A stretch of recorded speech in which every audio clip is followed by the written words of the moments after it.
All right, let's just get right into it. AI isn't some side experiment anymore, right? It's becoming the core engine for a lot of businesses. But for most companies, trying to actually get it up and running securely and at scale, it feels like total chaos. You've got tool chains that are constantly breaking, governance is kind of an afterthought, and the infrastructure is just a nightmare to manage. Does any of that sound familiar? You're trying to innovate, you're trying to build cool stuff with AI, but you feel like you're constantly fighting the tech stack itself. You spend way more time debugging drivers and wrangling Python environments than you do actually building intelligent applications. I absolutely love this quote from the book Practical RHEL AI. It perfectly captures that feeling, doesn't it? That frustration. You've got all this amazing, powerful hardware, but it's completely unpredictable, it's hard to pin down. This is the exact problem that so many teams are banging their heads against right now. So, the real challenge is figuring out how to move past this. How do you take that chaotic, one-off AI science project and turn it into a smooth, secure, repeatable process that actually delivers real value? You know, how do you get disciplined velocity? And that's exactly where Red Hat Enterprise Linux AI, or RHEL AI for short, enters the conversation. It's a platform built from the ground up to provide that solid foundation that's been missing for enterprise AI.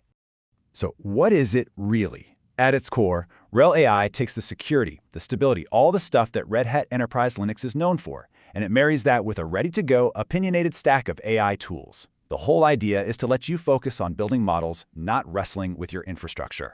And what's really cool is how it's delivered. It's basically a bootable container image that comes pre-packaged with a whole set of curated tools. They've built in things like InstructLab for customizing your models, DeepSpeed for optimizing training on massive models, and VLLM for super fast inference. And these aren't just random tools. They were specifically chosen to create a single, cohesive workflow that covers that whole AI lifecycle. And we have to spend a second on InstructLab. This is the open source heart of Red Hat AI, and it really changes the game for customizing models. Instead of doing these huge, incredibly expensive retraining runs, InstructLab lets a whole community of people add specific skills and knowledge to a large language model. It's all done in a transparent, collaborative way. It's a big deal. So, why does a platform like this matter so much, especially right now? Well, it's because the world of AI is moving at lightning speed. We're going way beyond simple prediction and into generation and even autonomy. This table here really lays out that progression beautifully. We all started with predictive AI, great for stuff like spotting fraud. Then came generative AI, creating brand new content with LLMs. But the next frontier, where things are headed, is agentic AI.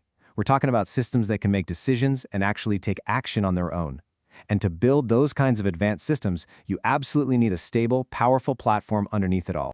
And this isn't just some abstract idea. I mean, look at this, the 2025 Gartner Hype Cycle for Generative AI. You see agentic AI and open source LLMs right there at the peak of inflated expectations. Now, what that peak means is that everybody is talking about it, the potential is being hyped up everywhere, but it's not quite mature enough for everyone to just adopt it easily. This tells you that enterprise interest is off the charts, and companies are scrambling to figure out how to do this right. And all that interest? It's turning into some serious money. Global spending on AI-centric systems is projected to hit $300 billion by 2027. This isn't just some small trend. It is a fundamental shift in how IT works, and the stakes are absolutely enormous. Now, a quick point of clarification, because you might have also heard of OpenShift AI. It's important to know that RHEL AI and OpenShift AI are complementary. They work together.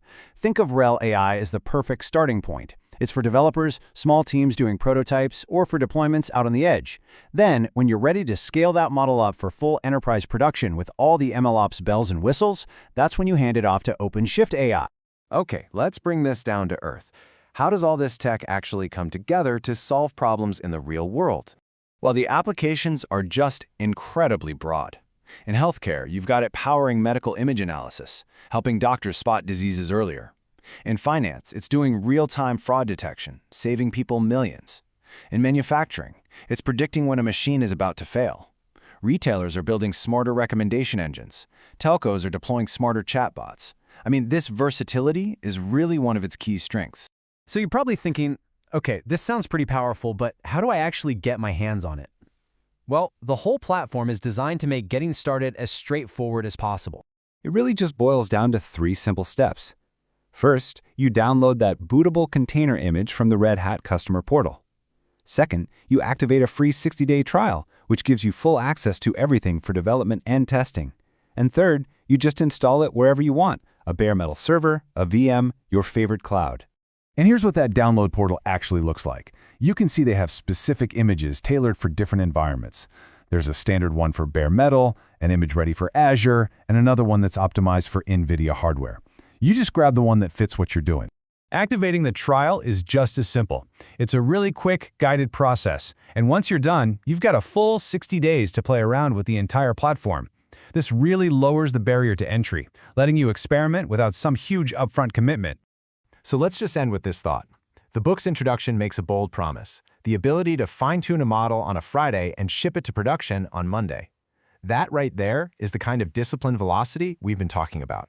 So the real question you have to ask is your current AI platform ready to move that fast?